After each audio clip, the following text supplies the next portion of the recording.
Hello students, welcome to the subject Introduction to Solid Mechanics, which is being taught in the 4th semester in the Department of Civil Engineering.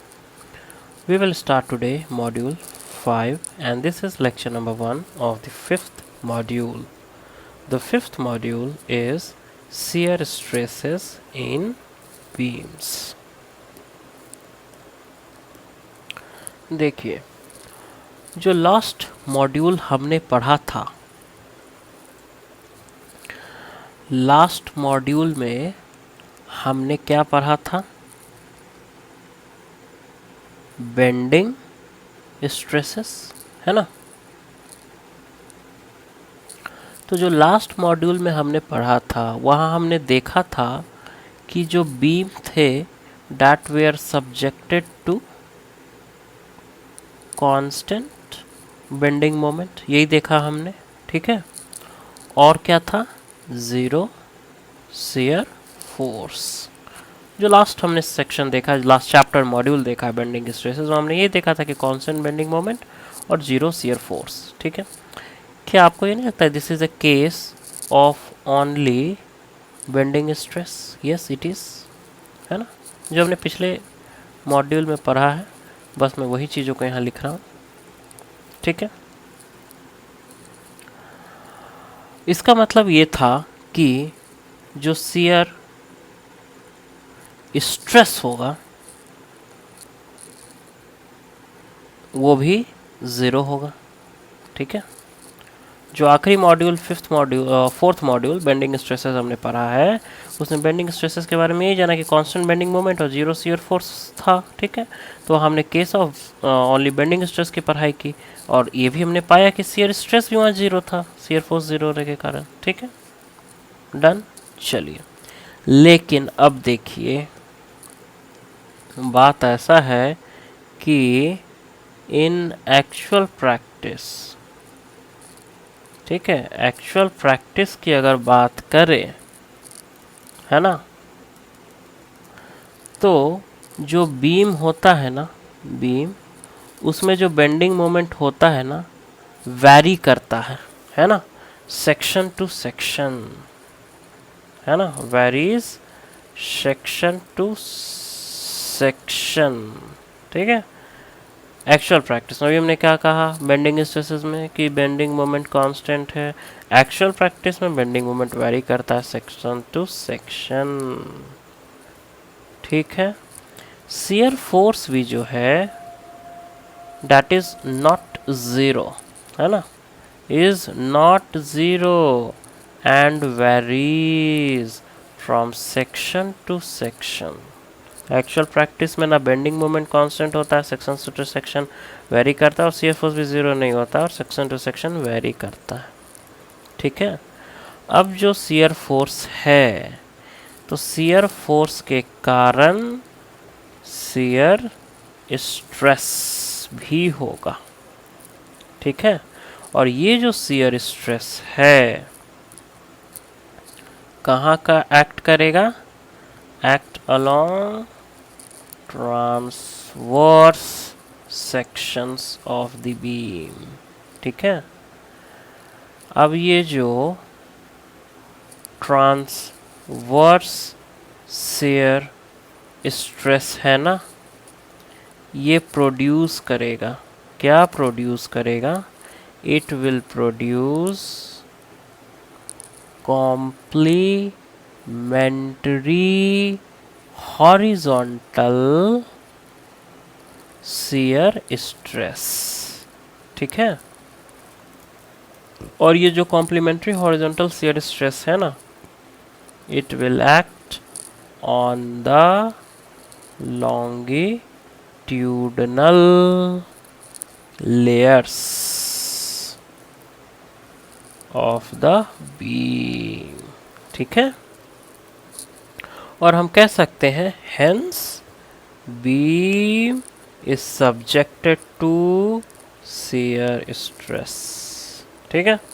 क्या हमने देखा यहाँ फिर से एक बार हम पढ़ रहे हैं शियर स्ट्रेसेस इन बीम्स। लास्ट यूनिट हमने पढ़ा था बेंडिंग स्ट्रेसेस, वहाँ पर बेंडिंग मोमेंट कांस्टेंट था और शियर फोर्स ज़ीरो था। And it was a case of only bending stress, ठीक है, और इसके कारण शियर स्ट्रेस भी वहाँ ज़ीरो था। लेकिन एक्चुअल प्रैक्टिस में बेंडिंग मोमेंट जो है कांस्टेंट नहीं होता है, सेक्शन टू सेक्शन वेरी करता है, और शियर फोर्स ज़ीरो नहीं होता है, वो भी सेक्शन टू सेक्शन वेरी करता है। अब जो शियर फोर्स ज़ीरो नहीं है, कुछ होता है तो एक्चुअल प्रैक्टिस में तो वो शियर स्ट्रेस भी प्रोड्यूस करेगा। जो शियर स्ट्रेस प्रोड्यूस होगा that will act along the transverse section, and this transverse shear stress will produce complementary horizontal shear stress, ठीक है, and this complementary horizontal shear stress act on the longitudinal layers of the beam, hence the beam is क्या subjected to shear stress, ठीक है। let us now see shear stress at a section। देखिए यहाँ पर आपको दिख रहा है एक बीम, ठीक है,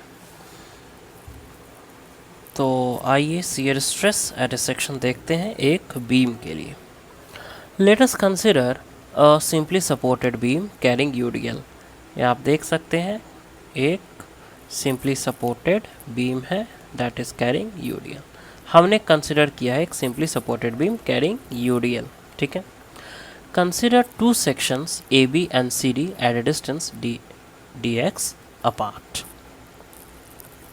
यहाँ इसी बीम के लिए हमने दो सेक्शंस ए बी और सी डी लिया है जो कि डी एक्स डिस्टेंस अपार्ट है एक दूसरे से, ठीक है। और इतना करने के बाद मैं कहता हूँ कि let at section A B, जो सेक्शन ए बी है वहाँ F is the shear force, ठीक है, and m is the bending moment, ठीक है। उसी फिगर को आप यहाँ देख रहे हैं, उसी बीम को आप देख सकते हैं यहाँ कि उसमें हमने न्यूट्रल एक्सेस भी बना दिया है, ठीक है, और ए बी सी डी तो आपको दिख ही रहा है। जो ए बी है वहाँ पर moment, bending moment m show किया गया है और शियर फोर्स f शो किया गया है, ठीक है। और जो सेक्शन सी डी है ना, वहाँ पर जो शियर फोर्स है F प्लस डी एफ है, ओके, और जो मोमेंट है वो M प्लस डी एम है, ठीक है। कैसे? पाराबोलिक होता है ना, बेंडिंग मोमेंट डायग्राम अगर आप बनाओगे तो पाराबोलिक होता है। अगर ये दोनों सेक्शन की मैं बात कर रहा हूँ तो अगर यहाँ मोमेंट M है तो यहाँ moment M plus D M है, वही चीज़ यहाँ लिखा गया है, ठीक है।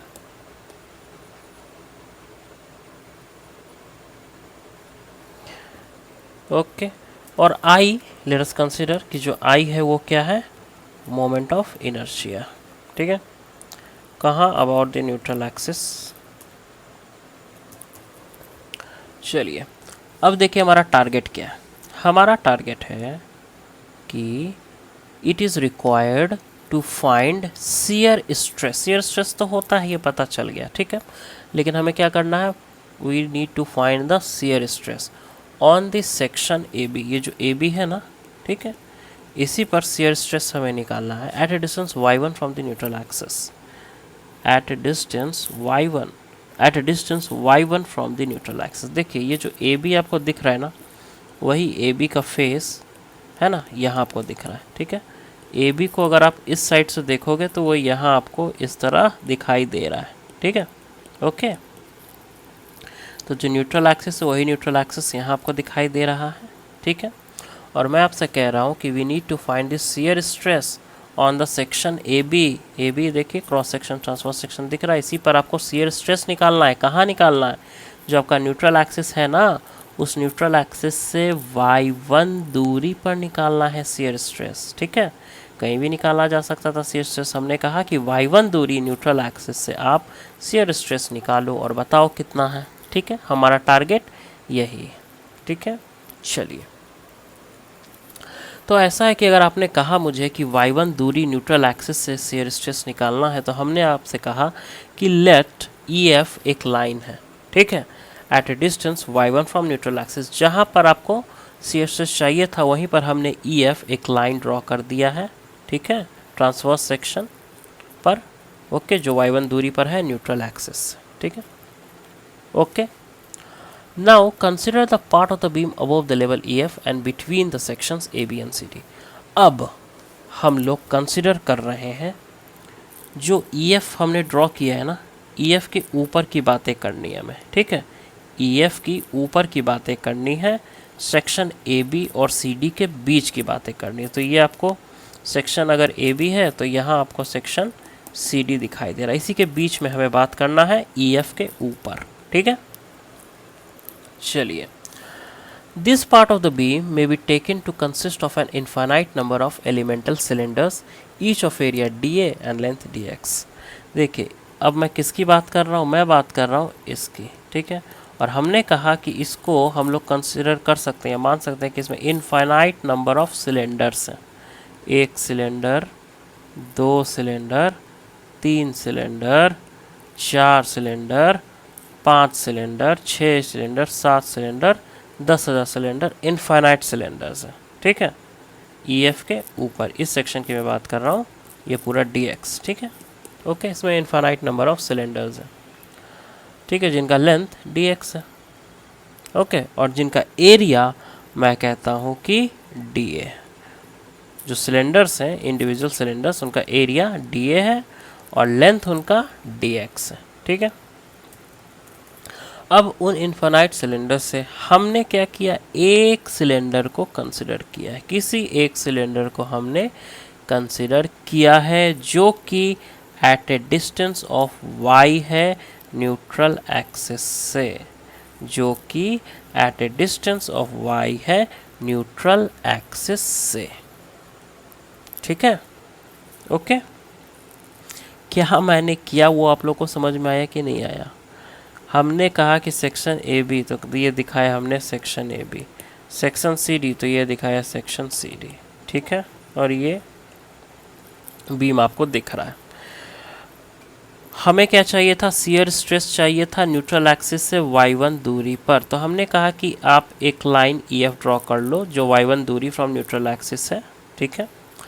अब इस जो EF लाइन आपने ड्रॉ किया, हम इसके ऊपर की बातें करेंगे, ठीक है। इसके ऊपर, इस सेक्शन के ऊपर की बातें करेंगे। तो हमने कहा कि इसके ऊपर की अगर बात करें तो इसमें इनफाइनाइट नंबर ऑफ सिलेंडर्स हो सकते हैं, उनमें से एक सिलेंडर को हमने कंसिडर किया। इन सिलेंडर्स का क्रॉस सेक्शनल एरिया DA है और इनका लेंथ DX है। उनमें से एक सिलेंडर हमने कंसिडर किया और कहा कि उस सिलेंडर का एरिया जो है, ठीक है, वो DA है, एरिया ऑफ एलिमेंटल सिलेंडर, ठीक है। फिर हमने कहा y है distance of elemental cylinder from neutral axis, ठीक है। फिर हमने एक और टर्म बताया कि sigma is the intensity of bending stress, intensity of bending stress on the end of the elemental cylinder, ठीक है। जो एलिमेंटल सिलेंडर्स के एंड में, ठीक है, जो इंटेंसिटी ऑफ बेंडिंग स्ट्रेस है वो सिग्मा है, ठीक है, ऑन द सेक्शन AB, ठीक है। तो सिग्मा प्लस D सिग्मा क्या होगा, ये भी सेम चीज़ें होंगी, ठीक है, लेकिन ऑन सेक्शन CD, ठीक है। बेंडिंग स्ट्रेस जो है आपको पता है, ठीक है। अगर at a distance of y बात करें फ्रॉम न्यूट्रल एक्सिस तो कैसे होता है, it is given by this equation, है ना, ये हम जानते हैं। तो sigma is equal to my/i, यही होता है ना बेंडिंग स्ट्रेस, ठीक है। तो अगर एलिमेंटल सिलेंडर जो है उसमें सेक्शन AB के साइड की बात करें तो वहाँ बेंडिंग स्ट्रेस कितना होगा, बेंडिंग स्ट्रेस कहाँ पर, on the end of elemental cylinder at the section A B कितना होगा, ये होगा sigma upon M into Y is by I. ठीक है, सेम चीज़ अगर मैं आपसे पूछूं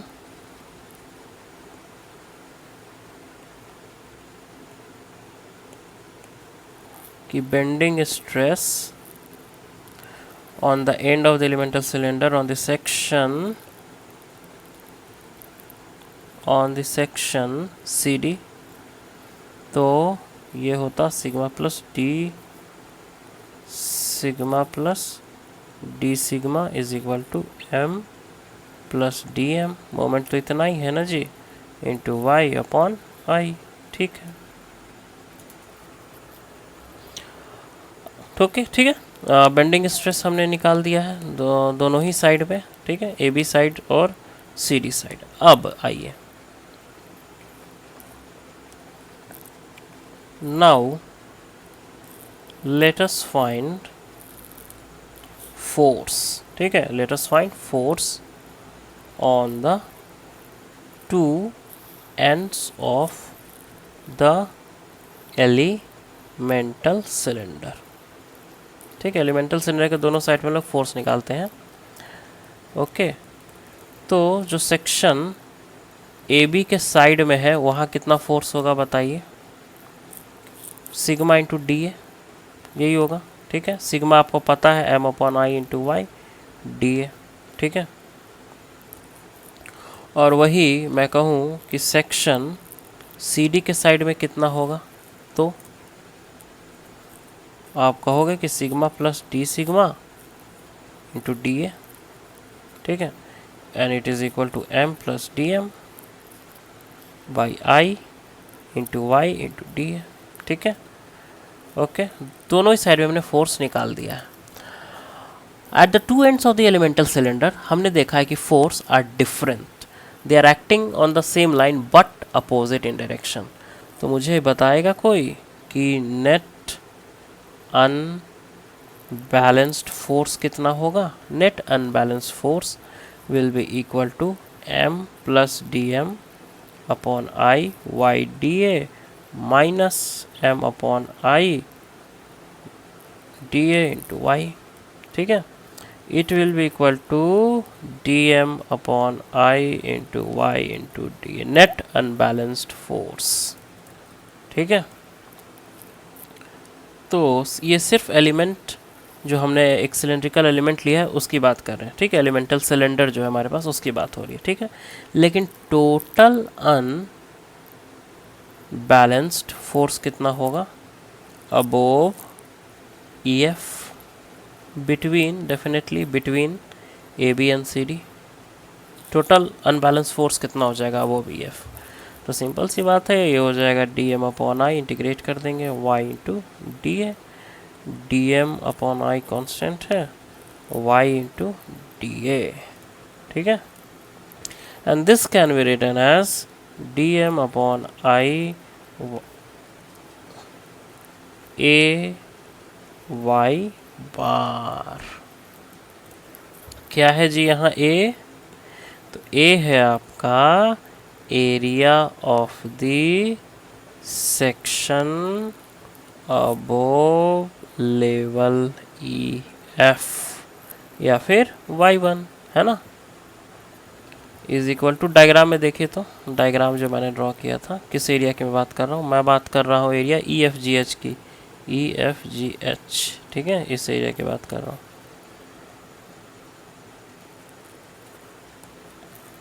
okay, is equal to area E F G H.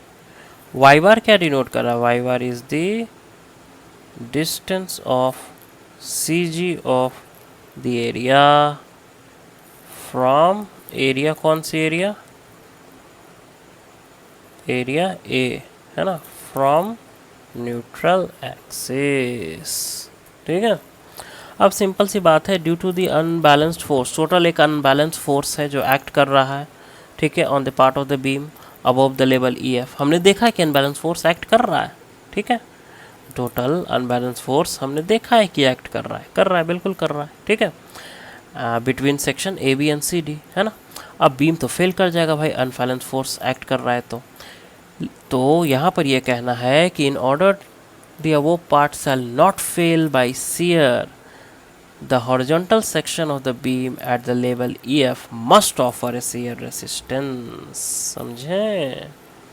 अगर एक नेट अनबैलेंस फोर्स इसके ऊपर लग रहा है तो एक ज़रूरी चीज़ है कि इसके ऊपर यहाँ से एक shear रेसिस्टेंस होना चाहिए, तभी फेलियर को हम लोग रोक सकते हैं। ठीक है, okay. And this shear resistance must be equal to the total unbalance force, है ना, to avoid failure due to shear। सही बात है ना। shear resistance at the level EF should be equal to total unbalanced force। ये तो बात है, क्योंकि टोटल अनबैलेंस फोर्स अगर एक्ट कर रहा है तो अब ऐसी बात है एक shear resistance must एक्ट, है ना, ताकि कोई shear फेलियर ना हो। ओके, चलिए तो यहाँ पर मैं क्या कहता हूँ, let tau is intensity of horizontal shear at the level EF। ठीक है, टाउ हमने मान लिया हॉरिजॉन्टल शेयर है। ठीक है, जो एरिया है, area on which tau is acting, बताइए तो ज़रा एरिया कितना होगा जिस पर टाउ एक्ट कर रहा है। Area on which tau is acting, देखिए एरिया कैसे निकलेगा, जो टाउ एक्ट कर रहा है उसमें एरिया देखिए, ये सॉरी ये देखिए, ये है ना, टाउ किस एरिया पे एक्ट कर रहा है, तो ये इंटू बी की बात हो रही है ना। ठीक है, तो मतलब ये इसी एरिया पे टाउ एक्ट कर रहा है ना, ये एरिया जिसको मैंने कलर कर दिया है। ठीक है, dx into B, so this is the area on which tau is acting, so it will be equal to b into dx। तो शियर फोर्स इस टाउ के कारण कितना होगा, tau into B into dx होगा। इक्वेट कर दीजिए, tau into B into dx is equal to dm upon I a into Y bar. क्यों, दोनों तो अनबैलेंस फोर्स है। ठीक है, एक अनबैलेंस फोर्स है, दूसरे साइड ऑब्वियस सी बात है कि शियर फोर्स एक्ट कर रहा है तभी इक्विलिब्रियम होगा, नहीं तो शियर फेलियर हो जाएगा। ठीक है, तो यहाँ से अब हमारा काम है टाउ निकाल देना, तो dm upon I A Y bar upon B into dx is equal to dm by dx A Y bar upon I B, और tau is equal to dm by dx क्या होता है, shear force into A Y bar upon I B. ठीक है, तो इस तरह हमारे पास आ गया है एक इक्वेशन। ठीक है, shear stress tau is equal to shear force F into A Y bar upon I B. ठीक है, ओके। तो इस इक्वेशन का यूज़ हम लोग बार बार करेंगे जब भी हम लोग न्यूमेरिकल्स वगैरह सॉल्व करेंगे। तो हमने यहाँ पर क्या निकाल लिया है, shear stress at a section, किसी भी एक सेक्शन की बात करें तो वहाँ पर हमने शियर स्ट्रेस का इक्वेशन निकाल लिया है। आराम से शियर स्ट्रेस हम लोग निकाल सकते हैं। ठीक है, चलिए देखिए यहाँ पर हम लोग एक क्वेश्चन देख लेते हैं। A wooden beam 100 mm wide and 150 mm deep is simply supported over a span of 4 meter. If shear force at a section of the beam is 4500, find shear stress at a distance of 25 mm above neutral axis. तो यहाँ क्या कह रहा है कि आपके पास एक beam है। ठीक है, ये जो बीम है आपके पास, इसका जो विड्थ और डेप्थ है वो दे रखा है। ठीक है, 100 mm एंड 50 mm। तो मैं यहाँ लिख देता हूँ, this is 100 mm and this is 150 mm। ठीक है, तो आप ये बताइए कि इसका न्यूट्रल एक्सिस टॉप से कहाँ लाई करेगा, सिमेट्रिकल है, इसलिए आपको पता है, बहुत आसान तरीके से आप कह सकते हो कि ये 75 mm, ठीक है। जिसका न्यूट्रल एक्सिस है टॉप से या बेस से कहाँ 75 mm पर लाई करेगा, ठीक है। चलिए अब जो भी डेटा गिवन है उसको यहाँ लिख देंगे। गिवन बी 100 mm दिया हुआ है, D that is depth 150 mm दिया हुआ है, शियर फोर्स F कितना है 4500 न्यूटन दे रखा है, टाउ ये है क्या शियर स्ट्रेस, ठीक है। शियर स्ट्रेस कहाँ एट ए डिस्टेंस ऑफ, कहाँ चाहिए हमें shear stress at a distance of 25 mm above neutral axis, at a distance of 25 mm above neutral axis, ठीक है। उसको मैंने टाउ से डिनोट कर दिया। और हमें यह भी पता है कि टाउ क्या होता है shear force into A Y bar upon I P, ठीक है। अभी अभी हमने ये इक्वेशन देखा है, इसी का इस्तेमाल करेंगे। देखिए सबसे पहले बताइए मुझे ए क्या है इस इक्वेशन में, ए क्या है, तो ए है एरिया, है ना, अबोव y1। तो पहले हम लोग यहाँ y1 देख लेते हैं। देखिए ये जो फिगर आपको दिख रहा है ना, यहाँ ये 75 आप देख ही रहे हैं, ठीक है। इसमें कह रहा है कि न्यूट्रल एक्सिस से 25 mm ऊपर यहाँ कहीं y1 है आपका, ठीक है। हाँ, और यहीं पर बोला जा रहा है कि बताइए तो ज़रा कितना शियर स्ट्रेस है। तो क्या हम लोग करते हैं, अभी अभी हमने सीखा है कि इसके ऊपर के एरिया को हम लोग कंसीडर करते हैं ना, ये जो y1 है इसके ऊपर के एरिया को कंसीडर करते हैं ना, और उसके कारण जो भी शियर स्ट्रेस एक्ट हो रहा है वो हम लोग निकालते हैं, ओके। तो इस फिगर में मैं y1 बना देता हूँ पहले। ये देखिए ये आपका y1 न्यूट्रल एक्सिस से दिख गया, ठीक है। कितना है 25 mm, ओके। अब आपको बता, तो मुझे अच्छा एक चीज़ और बताइए कि ये कितना बचा था, जब ये 75 है और ये 25 है ना, तो इसके ऊपर ये जो डिस्टेंस है कितना बचा 50 mm बचा, ठीक है 50 mm, ओके। अब आपको क्या चाहिए, ए क्या है एरिया वो y1 के ऊपर का एरिया, यही एरिया है, ठीक है। कितना होगा दिस इंटू दिस, ये कितना है, ये है 100 और ये है 50, ठीक है। तो एरिया वो y1 इज इक्वल टू कितना हो जाएगा 100 into 50 is equal to 5000 mm square. Y bar क्या होता है, वाई बार होता है distance of C G of the area A from neutral axis. देखिए जो एरिया की मैं बात कर रहा हूँ ना, ये एरिया का एक सी जी होगा, ठीक है। तो उस सी जी का डिस्टेंस न्यूट्रल एक्सिस से कितना है, वही है वाई बार, ठीक है। मतलब इसका सी जी कहाँ लाई करेगा, तो देखिए इसका सी जी यहाँ लाई करेगा, ठीक है। मतलब ऊपर 25 mm नीचे 25 mm, ठीक है। तो ये हो गया आपका 25 mm और ये 25 mm, तो 50 mm की दूरी पे वाई बार आपको मिल रहा है, ठीक है। वाई बार क्या है कि जो भी एरिया y1 के ऊपर है उसका सी जी न्यूट्रल एक्सिस से कितनी दूरी पे है। तो देख लीजिए ये दूरी कितनी है, ये हमें पता है 25 है और ये हमें पता है 25 है। क्यों 25 है, 50/2 है ना, 25 + 25। तो वाई बार मैं लिख देता हूँ 25 + 50/2 इज इक्वल टू 50 mm, ठीक है। इसके बाद एक और है आई, आई क्या है मोमेंट ऑफ इनर्शिया, है ना, ऑफ द टोटल सेक्शन। क्या होता है BD/12 हमें पता है रेक्टेंगल के लिए, B कितना है 100 है, D कितना है 150 है, Q/12 ये आपका आ जाएगा 2812500 mm⁴। एक और टर्म है B क्या है, B देखिए तो ध्यान से एक्चुअल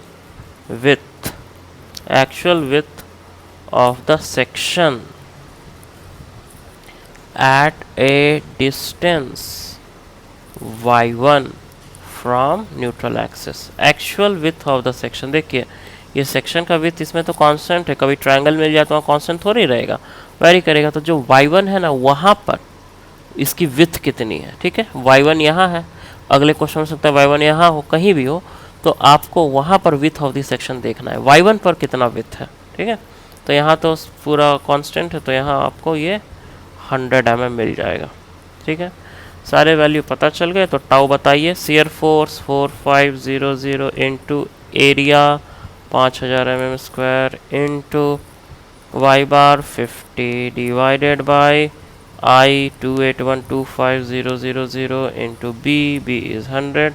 इसको कैलकुलेट करेंगे, यू विल गेट 0.4 न्यूटन पर mm², ठीक है। तो इस तरह हम लोग इस तरह के क्वेश्चंस को सॉल्व कर सकते हैं। ओके, चलिए आइए एक दूसरा क्वेश्चन देखते हैं हम लोग। देखिए एक और क्वेश्चन हम लोग देख लेते हैं। A beam of cross section of N isosceles triangle is subjected to a shear force of 30 kN at a section where base width is 150 mm and height is 450 mm, ठीक है। किस तरह का ट्रायंगल है पहले ये आपको बता दें।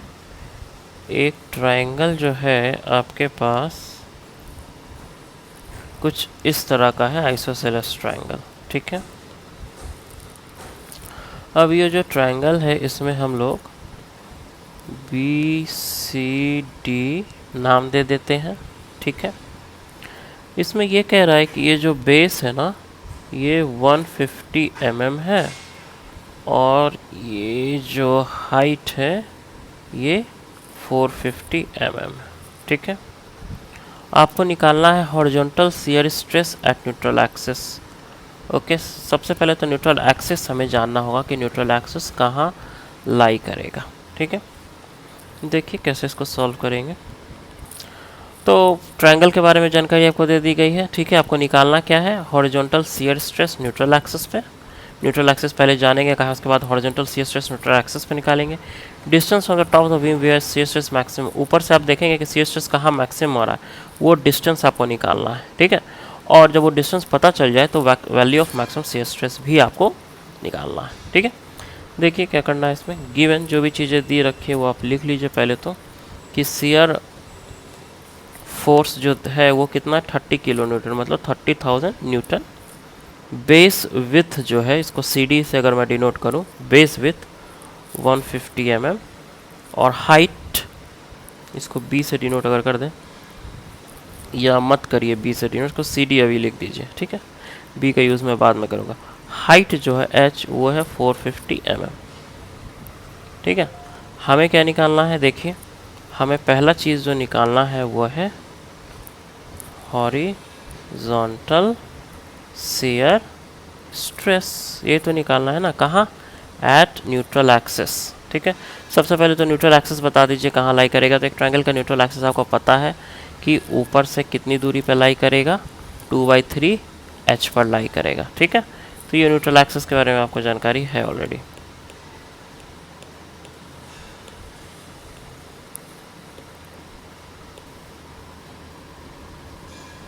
ठीक है, यहाँ पर आपको क्या दिख रहा है, न्यूट्रल एक्सिस जो कितनी दूरी पे है, 2/3 H, है ना।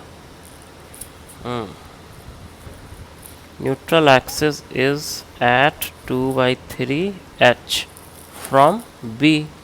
2/3 H का क्या मतलब है, 2/3 इंटू ये डिस्टेंस ना कंप्लीट कितना है, 450, लिख दीजिए 450। तो कितना हो गया ये, 300 mm। तो एक चीज़ तो चलिए पता चला कि ये 300 mm है, ठीक है।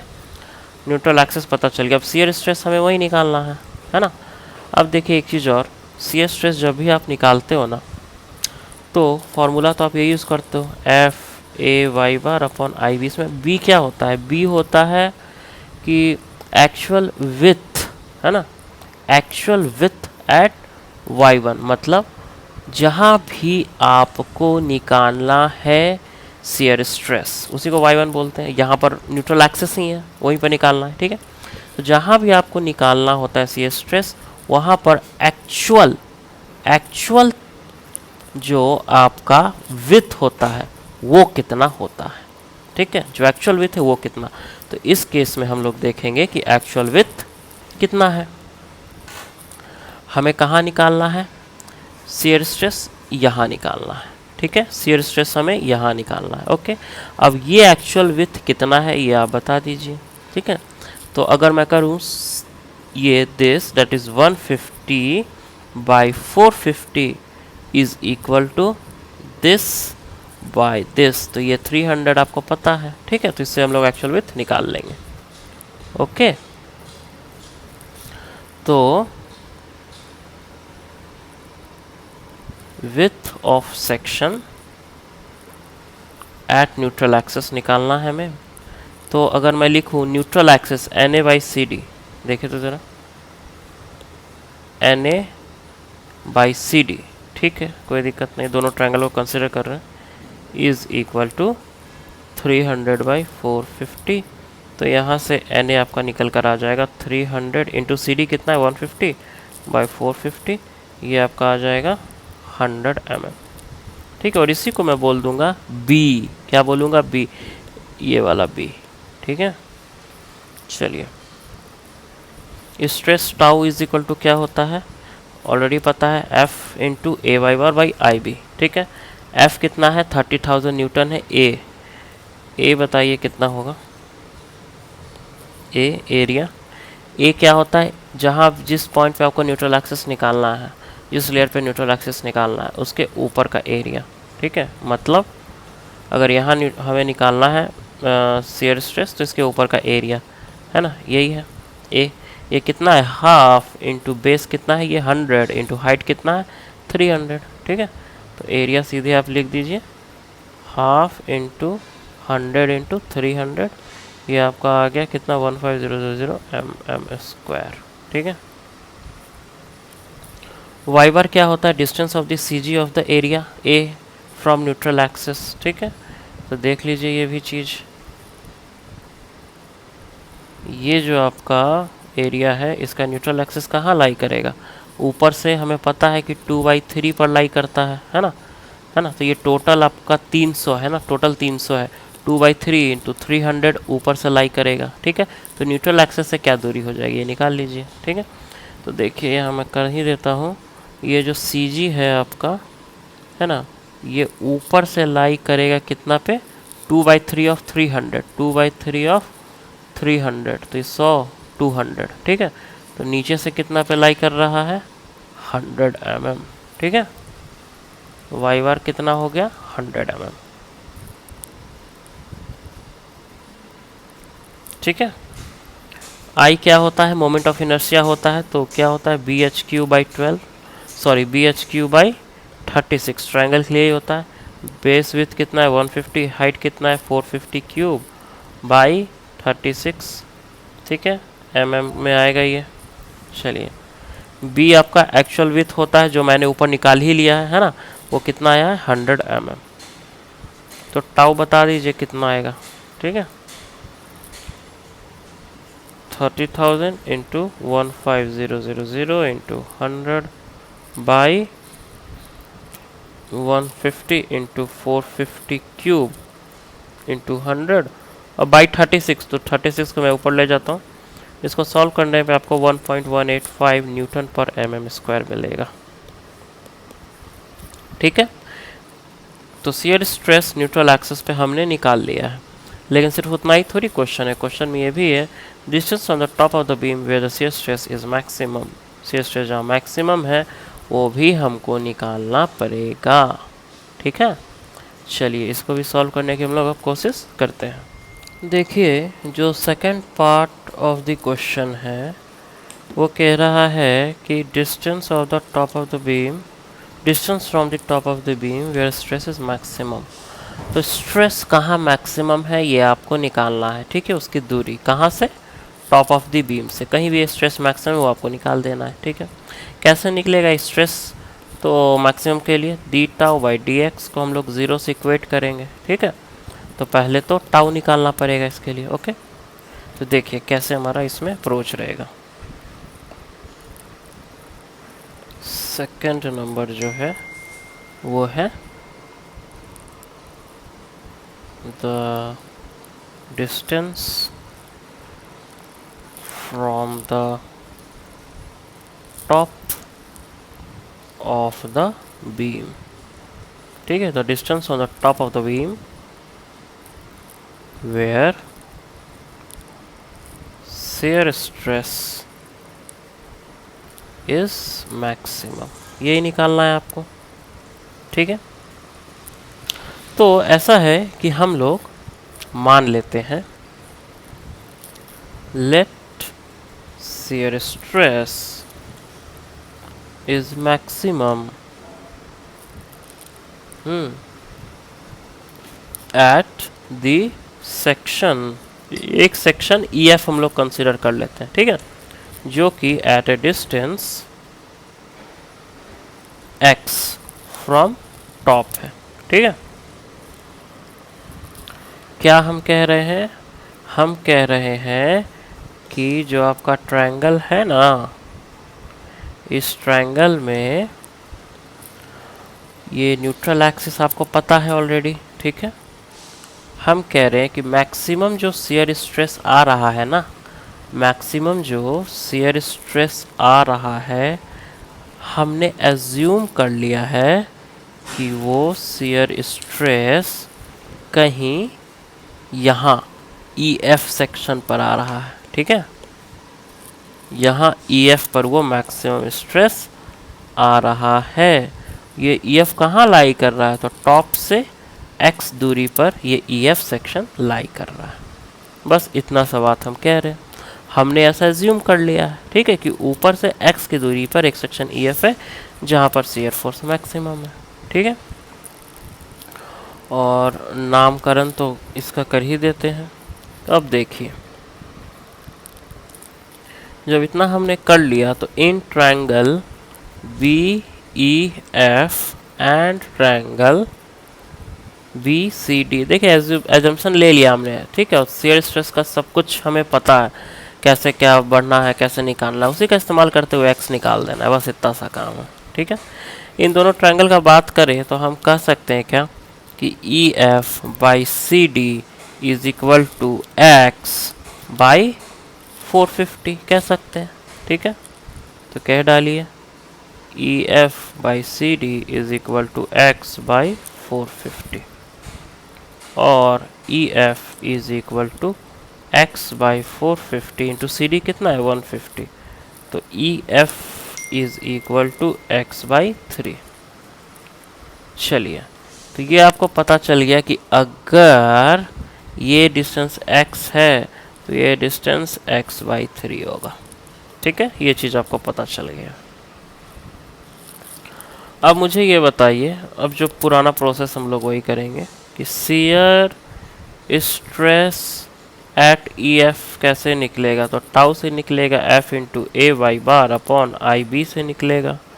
ठीक है, F कितना, तो F आपको पता है कि 30,000 न्यूटन उस सेक्शन पे एक्ट कर रहा है। A क्या होता है? Area above EF। देखिए तो EF के ऊपर का एरिया ये कितना होगा, ये हाफ इंटू बेस कितना है x बाई 3 था ना, आया था, इंटू हाइट कितना है x।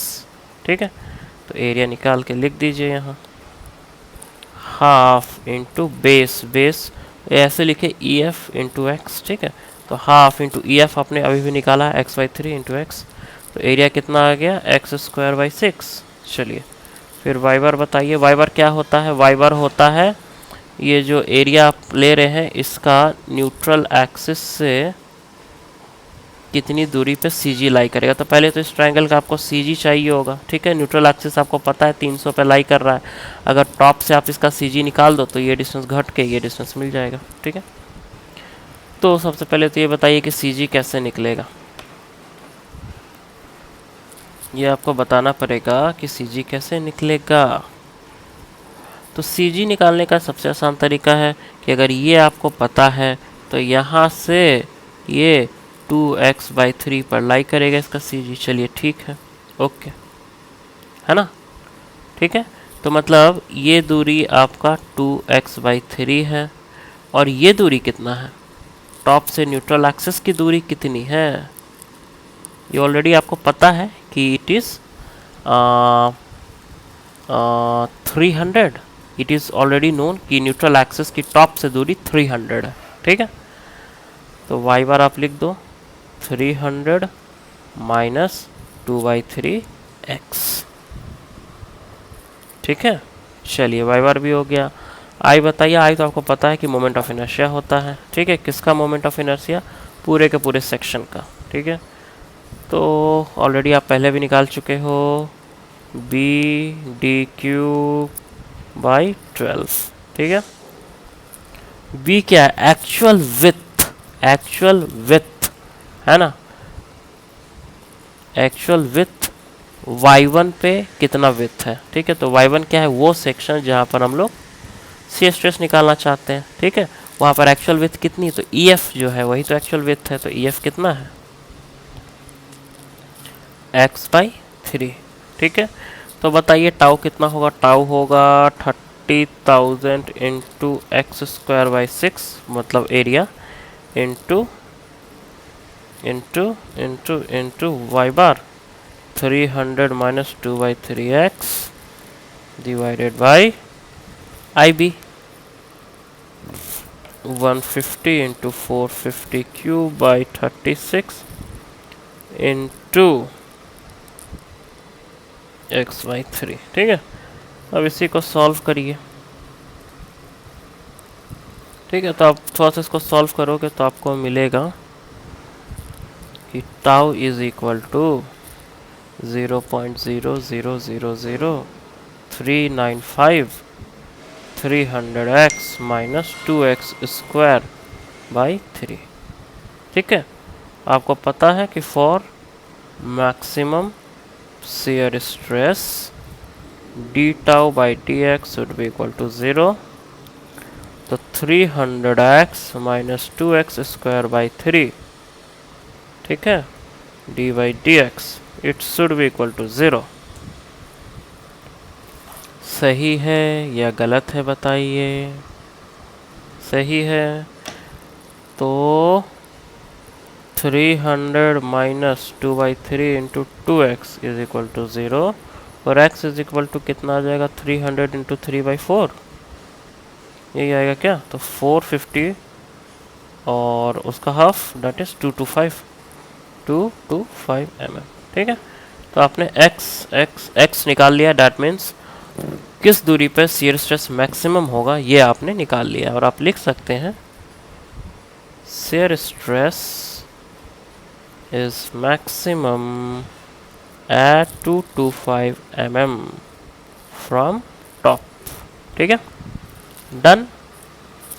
और इसी क्वेश्चन का जो थर्ड पार्ट है वो कह रहा है कि ठीक है, मैक्सिमम तो आपने बता दिया कि x पर लाई करेगा जो कि 225 mm टॉप से है, लेकिन वहाँ शियर स्ट्रेस कितना है ये भी बताइए। तो शियर स्ट्रेस कितना है, इसके लिए कोई स्पेशल काम करने की ज़रूरत नहीं है। इक्वेशन टाउ का आपके पास ऑलरेडी है, इस इक्वेशन में x की वैल्यू पुट कर दीजिए, you will get the answer.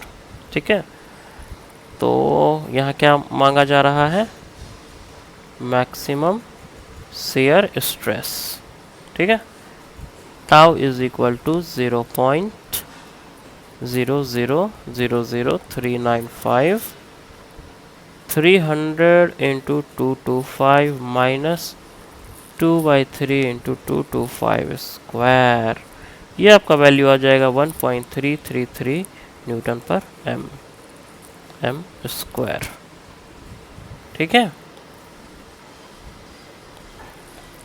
तो देखा आपने कैसे न्यूमेरिकल हम लोग सॉल्व करते हैं, शियर स्ट्रेस किसी भी सेक्शन पे कैसे निकाला जाता है। ठीक है, इसके अब हम लोग देखेंगे shear stress distribution for a rectangular section. देखिए यहाँ हम क्या देखना चाह रहे हैं कि शियर स्ट्रेस यहाँ कितना है, यहाँ कितना, यहाँ कितना है। ठीक है, जो एक रेक्टेंगुलर सेक्शन आपको दिख रहा है इसमें अलग अलग पॉइंट्स पे शियर स्ट्रेस कितना है। ठीक है, और इस तरह shear stress distribution for a rectangular section हमें मिल जाएगा। ठीक है, तो इसके लिए सबसे पहले हमने कंसिडर किया है एक रेक्टेंगुलर सेक्शन जिसका विड्थ आपको b दिख रहा है और जिसका डेप्थ d दिख रहा है। ठीक है, हम ऐसा मान लेते हैं कि इस सेक्शन पे जो शियर फोर्स एक्ट हो रहा है ना, शियर फोर्स जो एक्ट हो रहा है इस सेक्शन पे वो F है, ठीक है। अब पूरे के पूरे सेक्शन के लिए हमें शियर फोर्स डिस्ट्रीब्यूशन चाहिए। इसके लिए हम लोग क्या करेंगे, हम लोग एक सेक्शन EF को कंसिडर करेंगे, ठीक है। हम लोग एक सेक्शन EF को जो कि y दूरी पे है, न्यूट्रल एक्सिस है, उसको हम लोग कंसिडर करेंगे, ठीक है। तो आप बहुत आसान तरीके से बता सकते हैं कि शियर स्ट्रेस कितना होगा EF पर, बताइए, है ना। शियर स्ट्रेस एट EF कितना होगा, अगर टाउ से मैं इसको डिनोट करूं तो शियर फोर्स अगर F लग रहा है A y bar upon I B, यही होगा, ठीक है। A क्या है, A is the area above the section EF, A is the area above the section EF, यही तो होता है ना। बताइए तो ये एरिया कितना है, ये देखिए ये आपका टोटल D है, तो ये कितना है D/2 है, और ये y है, तो ये कितना बचेगा D/2 माइनस वाई, ठीक है। ये जो लिखा है D/2 माइनस वाई, ये आपका टोटल D है, ये तो ये आपका D/2 है, उसमें से y हट जाएगा तो D/2 माइनस वाई, ये D/2 माइनस वाई, और ये B है, ठीक है। तो एरिया कितना हो जाएगा, A is equal to D/2 minus Y into b, ठीक है। y बार क्या है CG, ये जो एरिया आपको दिख रहा है इसका CG न्यूट्रल एक्सिस है, तो ये CG कहाँ आएगा बताइए ज़रा, न्यूट्रल एक्सिस से y प्लस दिस डिस्टेंस, ये कितना है D/2 माइनस वाई, तो ये टोटल है उसका half, that means y plus half D/2 minus y, ठीक है। ओके, तो इसको क्या लिख सकते हैं, y plus D/4 minus y/2 is equal to y/2 plus D/4, that means it can be written as half y plus D/2, ठीक है। y बार b क्या है, actual width of the section at the level EF, जो कि कितना होगा b के बराबर होगा, ठीक है, यही है ना। Okay, b is equal to b, ठीक है। I मोमेंट ऑफ इनर्शिया पूरे कंप्लीट सेक्शन का न्यूट्रल एक्सिस के अलॉन्ग, ठीक है।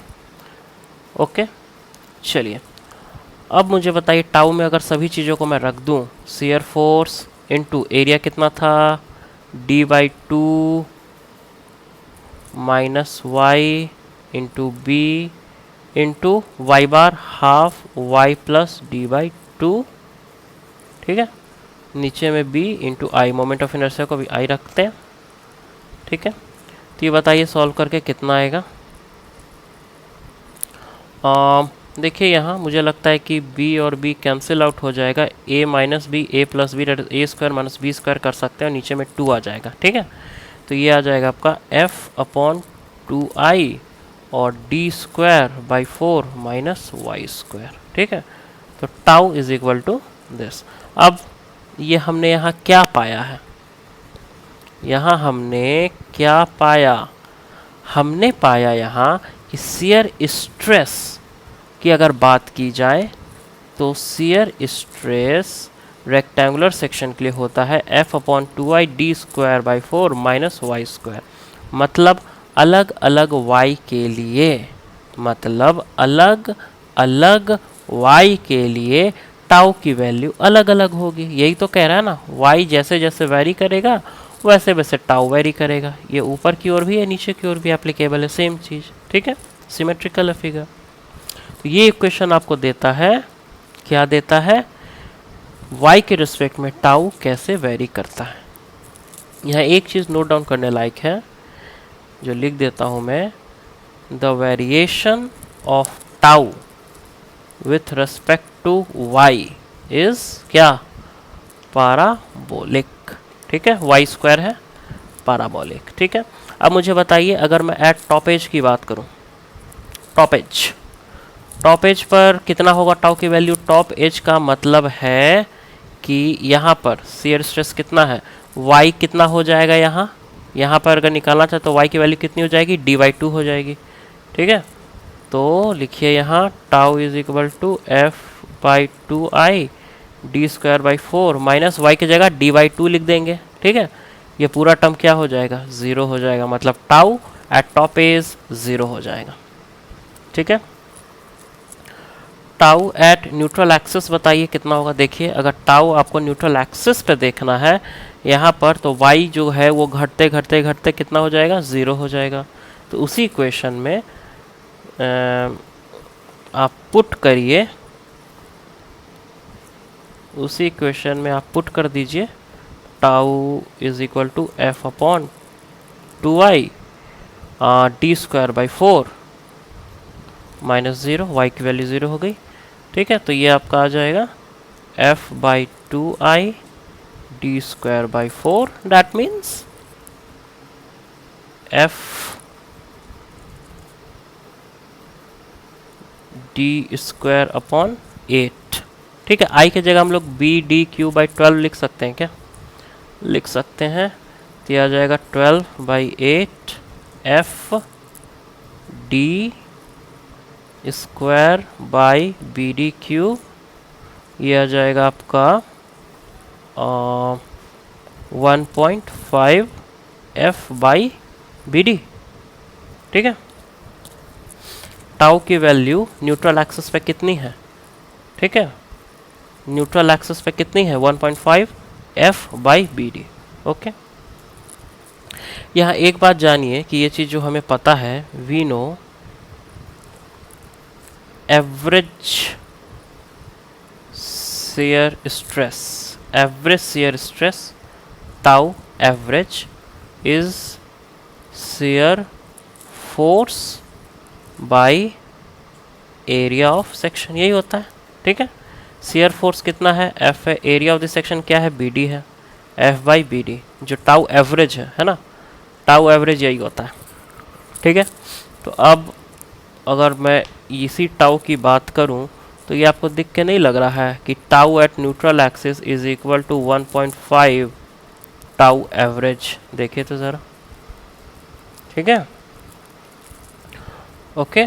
और ये टाउ एट न्यूट्रल एक्सिस ही टाउ मैक्स भी है। ठीक है, टाउ एट न्यूट्रल एक्सिस ही टाउ मैक्स है, क्योंकि वहीं पर आपको शियर स्ट्रेस मैक्सिमम मिलेगा। ठीक है, चलिए, तो आई थिंक सो इतनी चीज़ें क्लियर हैं आपकी कि रेक्टेंगुलर सेक्शन है उसके लिए कैसे वेरी करता है। तो एक इक्वेशन इसको याद रखिए कैसे वो वेरी करता है। ठीक है, और जो टॉप एज है वहाँ पर कितना है तो वो भी आप याद रखिए। ठीक है, और जो बॉटम एज है वहाँ भी वही उसी तरह बिल्कुल होगा 0, और जो न्यूट्रल एक्सिस पे वहाँ कितना है वो भी याद रखिए, और वही न्यूट्रल एक्सिस वाला मैक्सिमम है ये भी आपको पता होना चाहिए। मैं इसका डायग्राम बना देता हूँ। देखिए डायग्राम भी बड़ा इंपॉर्टेंट है यहाँ बनाना। ठीक है, तो देखिए शियर स्ट्रेस डायग्राम अगर मैं बनाना चाह रहा हूँ इसका, तो कुछ इस तरह आएगा। टॉप पे कितना है, 0 है ना, ठीक है, और यहाँ मैक्सिमम है ए पर और बी पर भी 0 है। तो कुछ इस तरह इसका डायग्राम आपको मिलेगा। ठीक है, ये क्या डिनोट कर रहा है, टाउ इधर की ओर, ठीक है, हॉरिजॉन्टली, ये आपको टाउ मैक्स मिल रहा है। और आप देख ही रहे हैं कि जो ए बी है या टॉप है वहाँ पे 0 है, शियर स्ट्रेस है ना, इधर की ओर आपको शियर स्ट्रेस मिल रहा है। तो शियर स्ट्रेस टॉप पे 0 है, बॉटम पे 0 है, सेंटर पे मैक्सिमम है, और उसके बीच में किस इक्वेशन का इस्तेमाल होते हुए वेरी कर रहा है, तो आपको पता है कि इस इक्वेशन का इस्तेमाल होते हुए ये वेरी कर रहा है। ठीक है, तो शियर स्ट्रेस डिस्ट्रीब्यूशन एक रेक्टेंगुलर सेक्शन के लिए आपने देख लिया है, समझ लिया है। ठीक है, इसको बढ़िया से दिमाग में छाप लीजिए। देखिए यहाँ पर हम लोग एक क्वेश्चन देख लेते हैं। और रेक्टेंगुलर बीम 100 mm विथ है जिसका 250 mm डेप्थ है, subjected to maximum shear force 50 kilo newton. ठीक है, determine average shear stress, maximum shear stress as a distance 25 mm above the neutral axis. देखिए ये कह रहा है कि आपके पास एक बीम है, ठीक है, और कह रहा है कि बीम की जो विड्थ है वो 100 mm है, जो डेप्थ है वो 250 mm है। ठीक है, सॉल्यूशन इसका देखिए, गिवन विड्थ बी कितना दिया हुआ है 100 mm, डेप्थ कितना दिया हुआ है 250 mm। ठीक है, शियर फोर्स मैक्सिमम कितना दिया हुआ है 50 किलो न्यूटन, 50,000 न्यूटन। ओके, कह रहा है कि एवरेज शियर स्ट्रेस निकालिए, तो टाउ एवरेज क्या होता है? टाउ एवरेज जो भी फोर्स लग रहा है अपॉन एरिया, ठीक है। शियर फोर्स कितना है? 50,000 बाई एरिया बताइए, बी इंटू डी 100 इंटू 250, ठीक है। इसको कैलकुलेट करिए तो यह है 2 न्यूटन पर mm स्क्वायर, ख़त्म कहानी, ठीक है। जो सेकंड पार्ट है क्वेश्चन का वो कह रहा है कि टाउ मैक्स निकालिए, यही कह रहा है ना।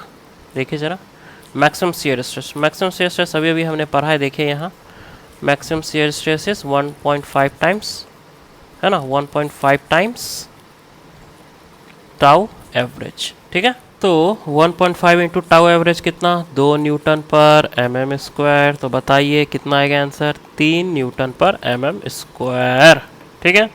तीसरा पार्ट कह रहा है कि बताइए तो ज़रा, तीसरा पार्ट क्या कह रहा है जी? देखिए ये इसका न्यूट्रल एक्सिस है, न्यूट्रल एक्सिस से 25 mm ऊपर चले जाइए, है ना, y की वैल्यू 25 हो गई, वहाँ पर बताइए कि कितना शियर स्ट्रेस है, ठीक है। बता दीजिए कितना है शियर स्ट्रेस। आप ऑलरेडी फॉर्मूला डिराइव कर चुके हैं कि tau is equal to F upon 2i D square by 4 minus y square, ठीक है। चलिए f की वैल्यू कितना? 50,000, 2i D square by 4, D की वैल्यू बताइए 250, y की वैल्यू बताइए 25, ठीक है, is equal to 50,000 by 2 b d cube by 12, यही होता है ना जी, ठीक है, बी डी क्यू बाई 12। चलिए इसको सॉल्व करिए ज़रा, सॉल्व वगैरह करने पे क्या मिलेगा? इंटू 12 बाई 2 इंटू बी की वैल्यू कितनी है? 100 है क्या? 100, डी की वैल्यू 250 क्यूब, इधर आपको क्या मिलेगा? 15,000, ये कैलकुलेट करने पे आ जाएगा, ठीक है। तो फाइनल जो आपका आंसर आएगा 2.88 न्यूटन पर mm स्क्वायर आएगा, ठीक है। तो इस तरह के जो भी न्यूमेरिकल है, तो अगर आपके पास ये इक्वेशन है, इक्वेशन आपके दिमाग में है, तो बहुत आसानी से आप किसी भी पॉइंट पे शियर स्ट्रेस निकाल सकते हो। मैक्सिमम शियर स्ट्रेस भी आप निकाल सकते हो, और एवरेज शियर स्ट्रेस तो बहुत आसान है कि जितना भी शियर फोर्स एक्ट कर रहा है डिवाइडेड बाई जो भी इसकी एरिया है, ठीक है। चलिए एक और न्यूमेरिकल हम लोग ट्राई करते हैं। यहाँ पर हम लोग देखते हैं एक और न्यूमेरिकल कहता है a timber beam of rectangular section, okay, is simply supported at its end and carries a point load at the centre of the beam. मतलब क्या? आपके पास है एक सिंपली सपोर्टेड बीम, ठीक है, जो सेंटर पे एक लोड कैरी कर रहा है, ठीक है, carries a point load at centre of the beam. The maximum bending stress, जो मैक्सिमम बेंडिंग स्ट्रेस है वो कितना दिया हुआ है? 12 न्यूटन पर mm square, and maximum shearing stress भी दे रखा है 1 न्यूटन पर mm square. Find the ratio of span to the depth. अगर इसका हम लोग मान लेते हैं लेंथ l है, और इसका क्रॉस सेक्शन देखें और इसमें ये मैं d मान लूँ, तो l बाई d कितना है यही आपको निकालना है, ठीक है, ओके। अब ये फिगर को देखिए, अब सीधे मुझे बता दीजिए कि शियर फोर्स कितना लग रहा है? मैक्सिमम शियर फोर्स W/2, ख़त्म कहानी, ओके।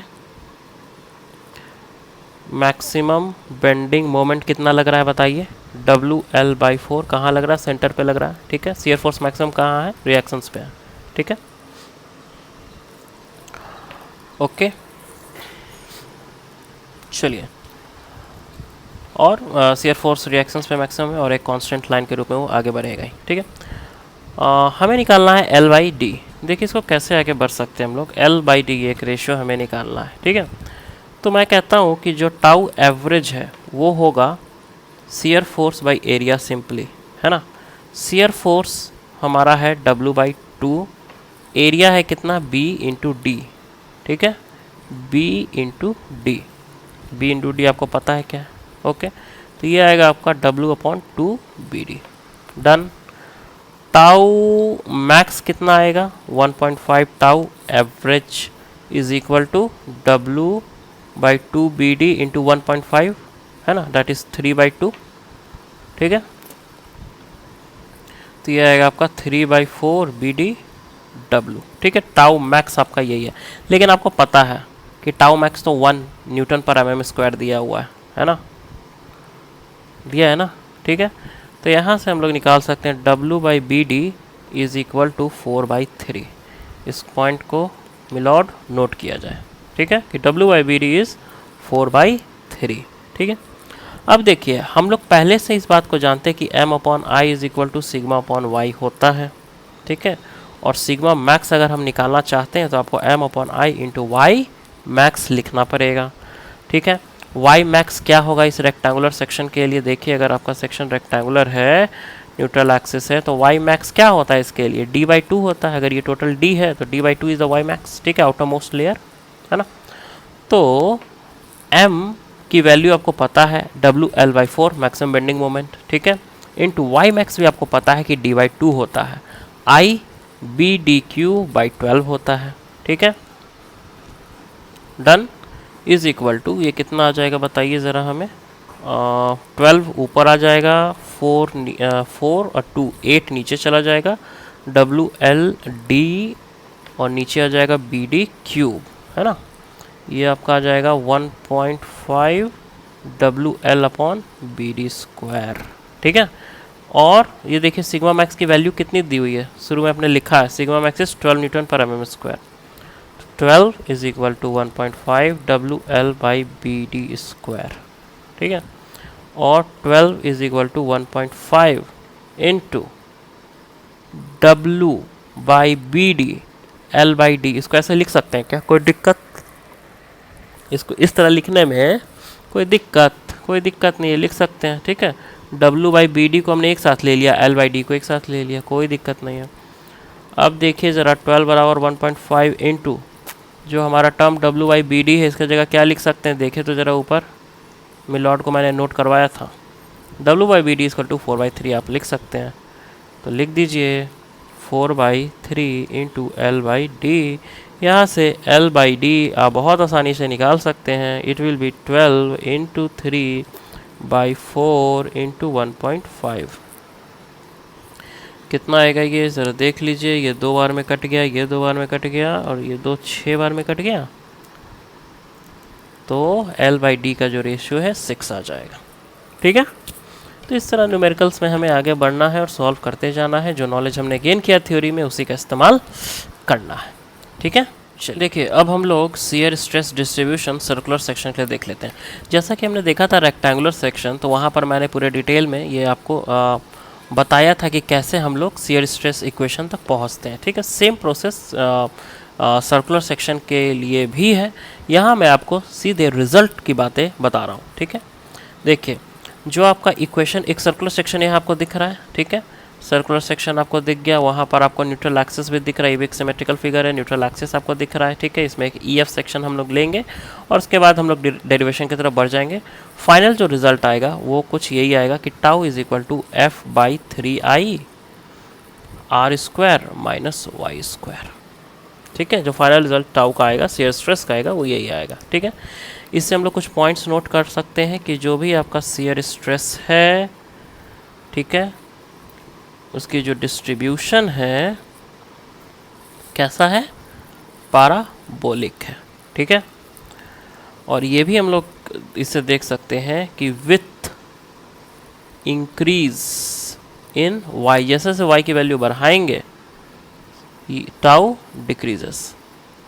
ठीक है, अगर हम लोग टाउ मैक्स की बात करें, जो कि टाउ मैक्स की बात करें, जो कि y=0 पर होगा। ठीक है, क्योंकि y=0 यहाँ पुट करेंगे तभी ये वैल्यू मैक्सिमम आएगी। ठीक है, तो टाउ मैक्स कितना आएगा? टाउ मैक्स आएगा आपका F/3I R²। ठीक है, और I आपका क्या होता है पता होना चाहिए आपको कि it is π/64 D⁴ is equal to π/64। D की जगह क्या लिख सकते हैं जी? 2R टू द पावर 4, 2 इंटू 2 4 16 16 4 बार में कर देगा तो π/4 R to the power 4 I की वैल्यू। ठीक है, तो टाउ मैक्स में अगर मैं वैल्यू पुट करना चाहूँ तो F/3 इंटू I की जगह π/4 R to the power 4 into R², ये आपको दे देगा 4/3 F by pi r square.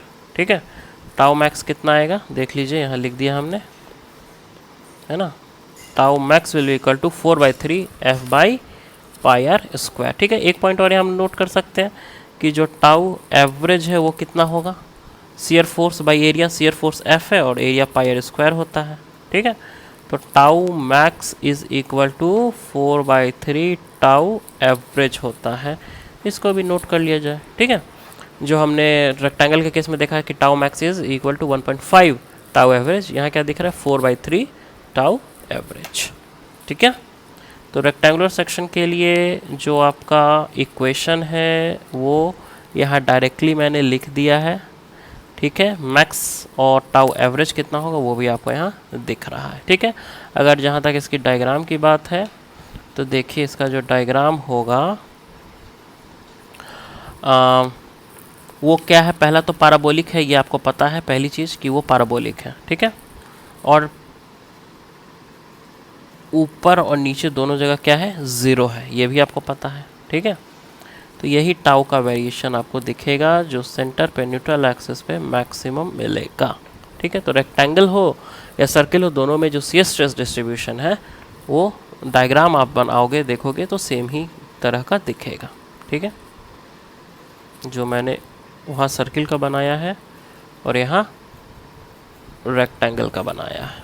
ठीक है, तो इस लेक्चर में इतना ही। नेक्स्ट लेक्चर में हम लोग आई सेक्शन के बारे में डिटेल्ड स्टडी करेंगे।